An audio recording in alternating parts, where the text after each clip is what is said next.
Sou Lauren Reed, 32 anos, jornalista freelance de Michigan. A tradição de Ano Novo da nossa família na Casa do Lago era tudo para mim: churrascos, pescarias, risadas que me faziam sentir alegria de verdade.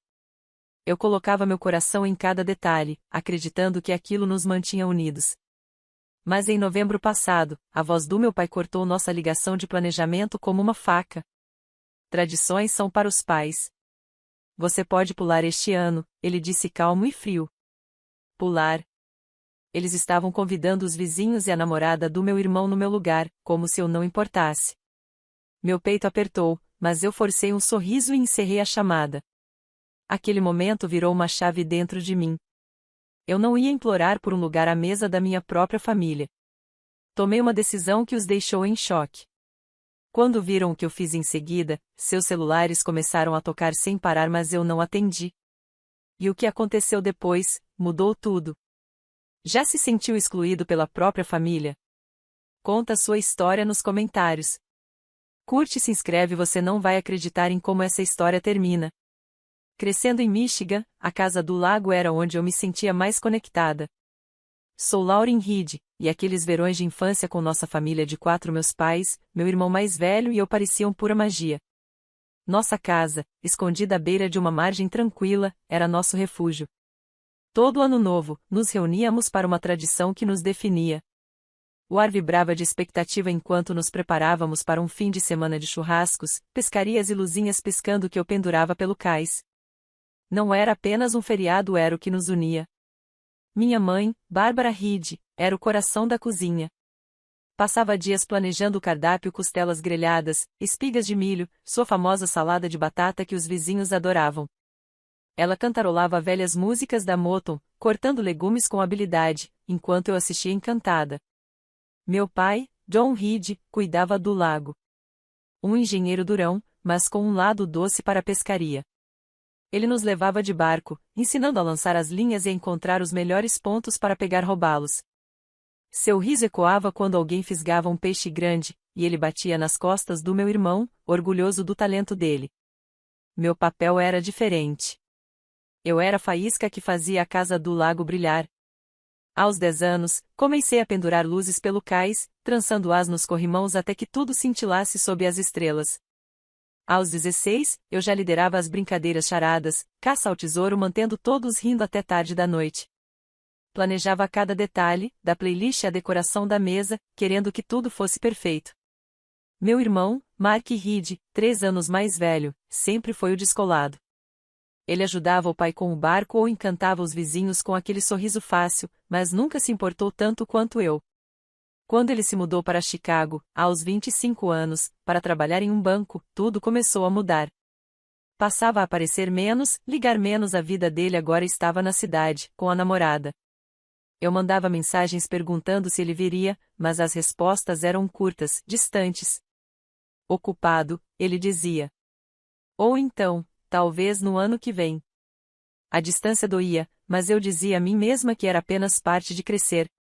Me apeguei ainda mais à Casa do Lago, a tradição que me fazia sentir em casa. Mamãe ainda me mandava receitas para provar, e papai perguntava qual isca eu escolheria para pescar. Achei que ainda éramos a nós. Mas, à medida que o tempo passou, comecei a notar as rachaduras. Mamãe e papai falavam do emprego do Mark, do apartamento dele, da vida em Chicago, sempre com orgulho na voz. Quando o assunto era meu trabalho como jornalista freelancer, eles apenas assentiam, sem o mesmo brilho nos olhos. Não é algo estável, mamãe comentou uma vez, com um tom doce, mas afiado. Ignorei, mergulhando ainda mais na tradição, tentando provar que eu também pertencia ali. No fim dos meus 20 anos, eu era quem mantinha a chama acesa. Chegava mais cedo, carregando caixas de luzes, planejando cardápios com mamãe, conferindo o barco com papai. Os vizinhos, famílias que conhecíamos há anos, começaram a se juntar a nós, e seus filhos corriam junto com os nossos. Eu amava aquele caos, aquela sensação de que éramos todos uma grande família. Mas a ausência de Mark ficava cada vez mais pesada. Ele aparecia por um dia e ia embora cedo, dizendo que tinha trabalho. A namorada dele passou a vir em seu lugar e se encaixou tão bem, como se sempre tivesse estado ali. No começo eu não me importei. Ela era simpática, ria das minhas piadas. Mas era impossível ignorar a sensação de que Mark estava se afastando, e mamãe e papai pareciam nem notar. Eu nunca perdi um único ano novo na casa do lago. Por anos, deixei tudo de lado para estar lá mesmo quando me custava caro. 2 anos atrás, recebi uma ligação de uma grande revista de Nova York. Queriam que eu voasse até lá para uma entrevista a uma vaga de redatora fixa, o tipo de oportunidade que podia mudar minha carreira. Eu tinha 29 anos, batalhando como jornalista freelancer, escrevendo madrugadas inteiras para conseguir pagar as contas. A oferta era um sonho, mas caía no mesmo fim de semana da nossa tradição de família. Não hesitei. Recusei. Disse a mim mesma que a casa do lago valia mais. Mamãe precisava de mim no cardápio, papai, nos planos de pesca. Eu não podia decepcioná-los. Hoje, olhando para trás, me pergunto por que achei que eles perceberiam. Meu trabalho não era só um passatempo.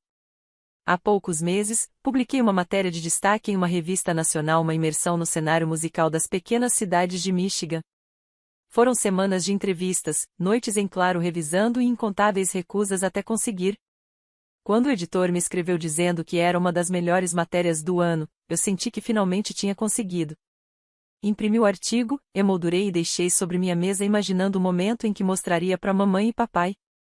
Imaginei o raro sorriso do papai, o abraço da mamãe, talvez até um brinde na casa do lago. Mas quando mencionei isso durante o jantar, na primavera passada, mamãe apenas assentiu. Que bom, Lauren, ela disse, com os olhos já voltados para o celular. Papai resmungou. Trabalho freelance é instável. Agora, o emprego do Mark no banco, isso sim é sólido. Meu estômago se revirou, mas engoli a dor e mudei de assunto.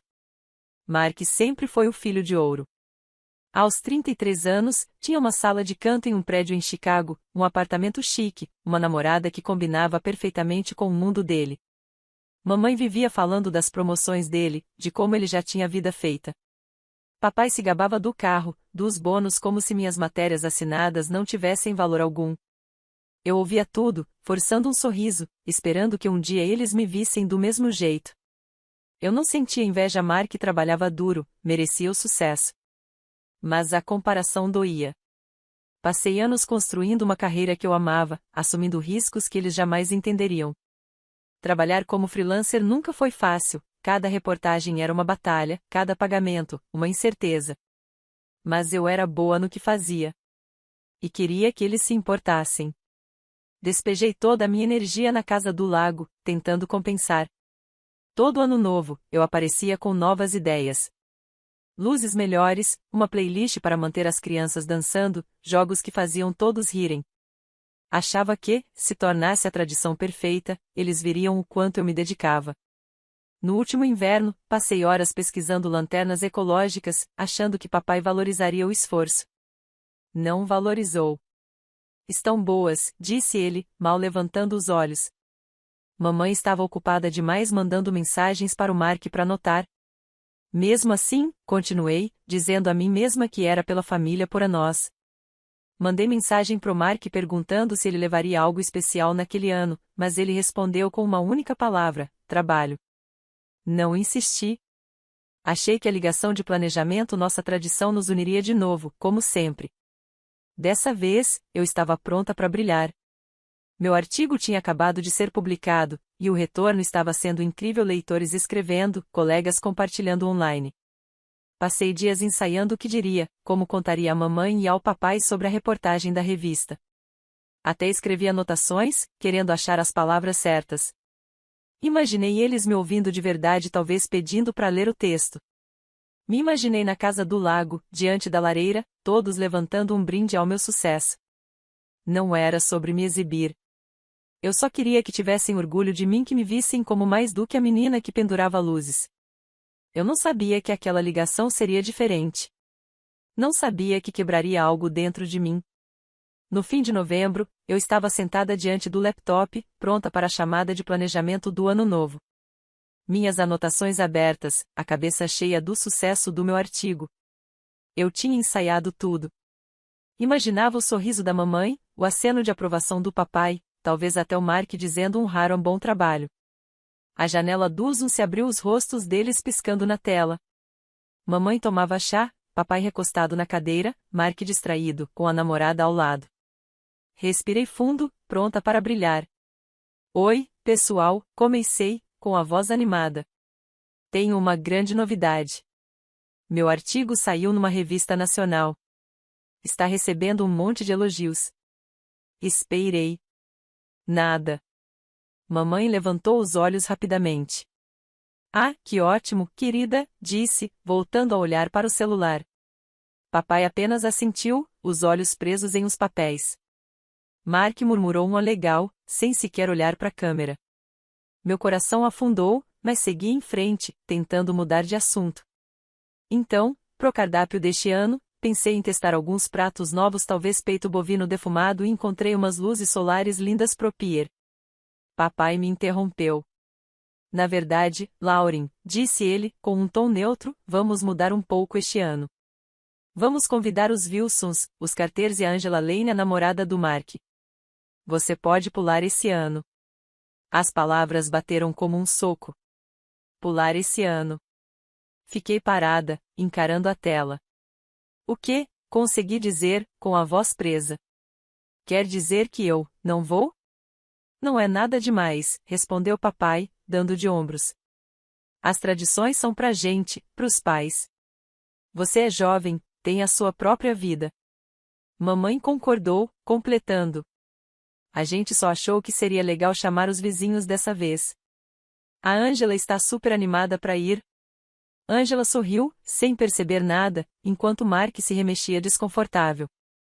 Eu olhei para eles, sentindo o peito apertar. Então Mark vai, né? Perguntei, já sabendo a resposta.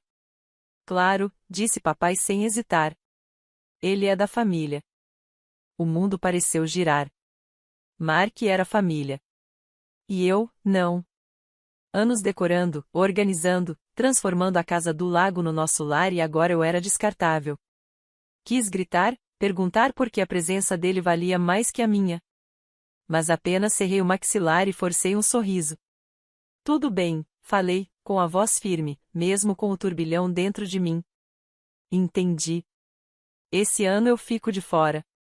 Mamãe pareceu aliviada. É só um ano, Lauren. Não precisa dramatizar. Mark olhou para mim, com algo nos olhos, talvez culpa, mas ficou em silêncio. Encerrei a chamada. A tela escureceu. Fiquei parada no meu apartamento, o eco das palavras do papai martelando na cabeça. As tradições são pra gente, pros pais. O Mark é da família. Cada frase cortava mais fundo, rasgando anos de esforço e amor. Pensei em todos os anos novos em que deixei meus próprios sonhos de lado para estar com eles. E pra quê? Para ser substituída por vizinhos e por uma mulher que mal conhecia. Angela nem era da família, mas teve um convite. Mark, que quase nunca aparecia, continuava sendo a prioridade. Eu não estava com raiva dele. Nem dela. Era deles, mamãe e papai, por me fazerem sentir como se eu nunca tivesse pertencido de verdade. Abri o laptop de novo, encarei o artigo do qual eu tinha tanto orgulho. As palavras começaram a se embaralhar, enquanto minha mente girava sem parar. O que eu era para eles? A filha que pendurava luzes, que organizava os jogos, que mantinha viva a tradição da família, ou apenas alguém que podiam empurrar pro lado quando quisessem? Fechei o laptop, as mãos tremendo. Eu não ia implorar. Eu não ia chorar. Mas eu sabia de uma coisa. Eu não era mais a mesma Lauren que tinha entrado naquela ligação. Algo tinha mudado. E não havia volta. Depois da chamada, fiquei sentada, atônita, no meu pequeno apartamento. O silêncio parecia pesar, com as palavras do papai ecoando na minha cabeça. Eu não queria chorar, mas precisava que alguém me ajudasse a entender aquilo. Liguei para Kristen Moore, minha melhor amiga desde a faculdade, a única pessoa que sempre sabia como me colocar de volta no eixo. Eles me disseram para não ir no ano novo, falei, com a voz baixa. Convidaram Mark, a Angela, até os vizinhos. Mas não eu. Kristen não hesitou. Lauren, você já deu tudo para eles. Quando foi a última vez que fez algo só por você? As palavras dela me atingiram fundo. Ela tinha razão. Passei anos colocando as tradições da família em primeiro lugar, sempre esperando um gesto de aprovação que nunca veio. Esquece a casa do lago, ela disse. Vai para algum lugar que te faça sentir viva. Naquela noite, não consegui dormir. O conselho de Kristen ecoava na minha cabeça. Abri o laptop e comecei a navegar por sites de viagem, o coração acelerado. Paris. Sempre sonhei em conhecer Paris, a arte, a comida, a liberdade. Mas não era prático. Minhas economias $15.000 suados, juntados com freelas, eram para emergências, não para impulsos. Mesmo assim, a ideia de ficar em Michigan fingindo que estava tudo bem me dava enjoo. Eu precisava fazer isso. Precisava escolher a mim mesma. Na manhã seguinte, liguei para Susan Carter, uma agente de viagens que eu tinha conhecido quando escrevi uma matéria no ano anterior. Quero ir para Paris, falei, com a voz firme, apesar do nervosismo. Pro ano novo. Você consegue organizar isso para mim? Susan nem piscou. Me dá um dia, respondeu, empolgada. À noite, ela me mandou o roteiro. Uma semana em Paris, hotel boutique perto do Sena, passagens, e até uma aula de culinária. O total, pouco mais de $15.000. Fiquei olhando o número, minhas economias inteiras passando diante dos olhos. Era uma loucura. Mas parecia certo. Fiz a transferência, as mãos tremendo enquanto apertava enviar. Aquilo não era só uma viagem. Era uma declaração. Fazer as malas foi um borrão. Peguei minhas roupas mais quentes, suéteres de lã, um casaco pesado, cachecóis pro inverno parisiense.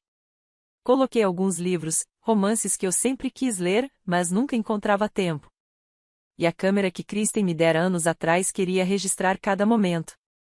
Quando fechei a mala, uma mistura estranha de liberdade e medo tomou conta de mim. Eu estava me libertando, fazendo algo por mim. Mas, e se fosse um erro? E se eu voltasse e tudo ainda parecesse vazio? Afastei as dúvidas. Era minha chance de reescrever a história. Ainda precisava avisar no trabalho. Enviei um e-mail para William Reis, meu editor no jornal local, pedindo uma semana de folga. Preparei-me para uma resposta dura. Freelancers não têm férias com facilidade, mas William respondeu em poucas horas. Lauren, seus artigos ainda estão fazendo sucesso, ele escreveu. Você merece isso. Vá aproveitar Paris. Palavras simples, mas foram a validação que eu sempre quis da minha família. Alguém finalmente via o meu trabalho. Via a mim. Aquilo bastou para silenciar as últimas dúvidas. No início de dezembro, tudo estava pronto. Minha passagem estava marcada para a semana antes do Natal. O hotel havia confirmado, e meu itinerário estava cheio de planos, um tour por museus, um passeio pela margem do Sena, uma maratona de cafés. Não contei para minha mãe nem para meu pai. Mark mandou uma mensagem perguntando se eu estava bem, mas deixei-no visualizado. Eu não estava pronta para explicar nem a ele, nem a ninguém. Pela primeira vez, eu não estava planejando por eles. Eu estava planejando por mim. Enquanto dobrava meu último suéter, senti uma centelha que não experimentava há anos. Paris não era apenas um destino, era um recomeço. O avião pousou em Paris numa manhã fria. Quando saí do aeroporto, prendi a respiração diante das ruas de paralelepípedos e das luzes douradas. Meu hotel, uma joia boutique perto do Sena, me recebeu com um quarto acolhedor e uma vista para pontes cintilantes. Deixei as malas e senti uma onda de possibilidades. Pela primeira vez em anos, eu não estava planejando o feriado de ninguém. Aquele era o meu. No primeiro dia, participei de uma aula de culinária francesa em um estúdio charmoso. O chefe, um parisiense magro e animado, nos ensinou a preparar coq au vin, suas mãos se movendo rápidas enquanto explicava as reduções de vinho. Ri com desconhecidos, o avental coberto de farinha, saboreando a alegria de aprender algo novo. Mais tarde, caminhei pelo Louvre, parada diante da Mona Lisa, seu sorriso discreto me puxando para um mundo além do meu. Paris estava viva e eu fazia parte dela. Na aula de culinária, conheci Carol Larson, uma escritora freelancer de 40 e poucos anos, olhar afiado e risada acolhedora. Tomamos café e trocamos histórias. Deixei minha família para trás, ela disse, mexendo o expresso. Eles queriam que eu ficasse em Ohio, com um emprego seguro. Escolhi escrever, mudei para Nova York e nunca olhei para trás. Suas palavras me tocaram fundo. Contei ela sobre a casa no lago, as tradições às quais me agarrei, a ligação que me quebrou. Você está aqui agora, Carol disse. É isso que importa. Você está escolhendo você. Assenti. A história dela se acomodou dentro de mim como um mapa para o meu próprio caminho. Comecei a explorar mais, câmera em mãos. Tirei fotos no Marais, onde artistas desenhavam sob postes de luz, e ao longo do Sena, onde casais passeavam de mãos dadas. Publiquei algumas imagens, um café iluminado ao entardecer, um músico de rua dedilhando um violão. Não esperava muito, era só uma forma de registrar o momento. Então o celular vibrou. Uma mensagem da minha mãe: onde você está? Outra de Mark: Paris? Sério? Até meu pai mandou uma curta: você está bem? Fiquei olhando para a tela, sentindo antigas feridas se remexerem. Eles só tinham me notado agora, mas apenas porque eu tinha ido embora. Eu não respondi. Em vez disso, postei outra foto, desta vez, sorrindo em frente a uma patisserie, um croissant na mão. A cada dia em Paris, um pouco do peso que eu carregava se desfazia. Andei por feiras, provando queijos e pães frescos, deixando-me ficar sem pressa, sem horários. Sentei em cafés, rabiscando no meu caderno, as ideias fluindo com leveza. Numa tarde, enquanto desenhava as margens do Sena, percebi algo. Eu não era apenas a garota que pendurava luzes ou organizava brincadeiras. Eu era a Lauren, uma escritora. Alguém capaz de construir uma vida nos próprios termos. A necessidade do abraço da minha mãe, da aprovação do meu pai. A dor da distância de Mark ainda existiam, sim. Mas já não me definiam. Na noite seguinte, Carol me convidou para um encontro de escritores. Nos sentamos num bistrô cheio, trocando ideias de pautas e rindo com taças de vinho nas mãos. Você tem um brilho, ela disse, erguendo o copo e brindando comigo. Não deixe ninguém apagá-lo. As palavras dela ficaram ecoando em mim enquanto eu caminhava de volta para o hotel. A cidade inteira brilhando ao meu redor. Paris me deu mais do que uma viagem. Me mostrou a minha própria força. Eu não estava fugindo da minha família. Estava me encontrando. Na véspera de Ano Novo, recebi uma videochamada do meu pai. Eu estava no quarto do hotel, tomando vinho, com os fogos de artifício de Paris soando ao longe. O rosto dele apareceu na tela, minha mãe ao lado, Mark e Angela ao fundo.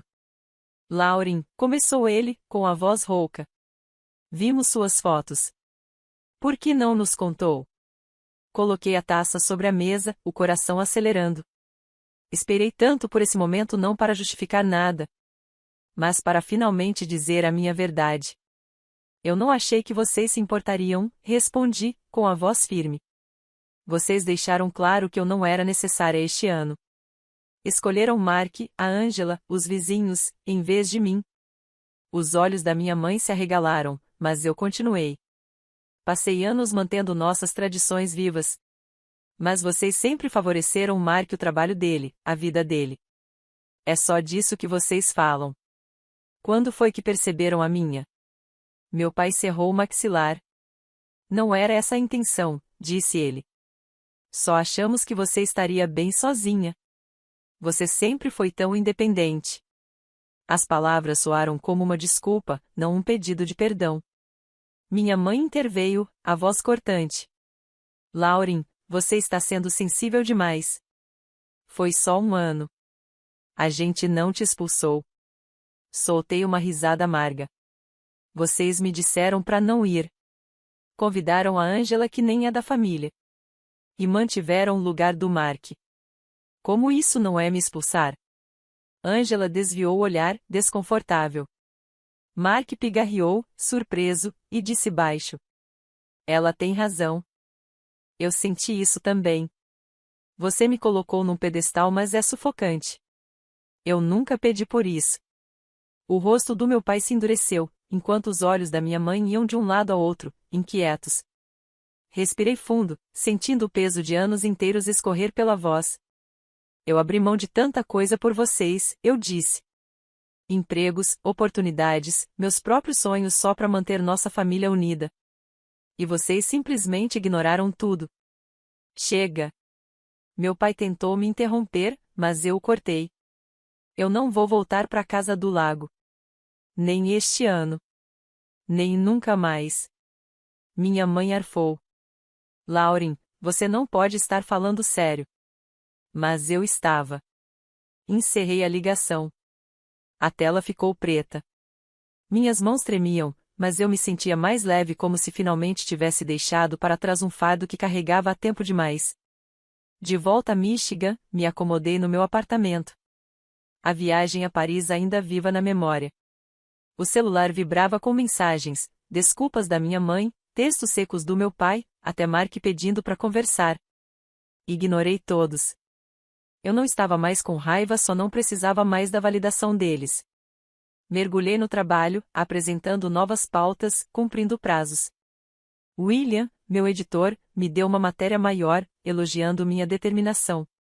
Encontrei a Kristen para um café e rimos lembrando dos velhos tempos, planejando novas aventuras. Minha vida estava cheia não por causa deles, mas por causa de mim. Algum tempo depois, soube por um vizinho que a reunião na casa do lago tinha desmoronado. Meus pais tentaram manter a tradição, mas sem mim, não era o mesmo. Mark não apareceu no ano seguinte, dizendo que também precisava de espaço. Mamãe o chamou de egoísta. Papai parou de falar sobre tradições de vez. O arrependimento deles era evidente, mas já era tarde demais. Eles construíram uma família em terreno desigual. E ela ruiu quando a gente parou de sustentá-la. Eu não comemorei. Só vi a prova de que tinha feito a escolha certa. Olhando para trás, aprendi algo essencial. Meu valor não depende de uma família que não me enxerga. Passei anos buscando aprovação, achando que isso me completaria. Mas Paris me mostrou que eu posso definir meu próprio valor. Através do meu trabalho, das minhas escolhas, da minha vida. Não estou dizendo que família não importa. Mas quando o amor vem com condições, não é amor, é obrigação. Eu escolhi a mim mesma. E escolheria de novo. Para quem acompanhou essa história até aqui, obrigada por ficar comigo. Seu tempo significa o mundo para mim. E você? Já precisou se afastar para se reencontrar? Compartilhe suas experiências nos comentários. Curta o vídeo e se inscreva para mais histórias que tocam fundo.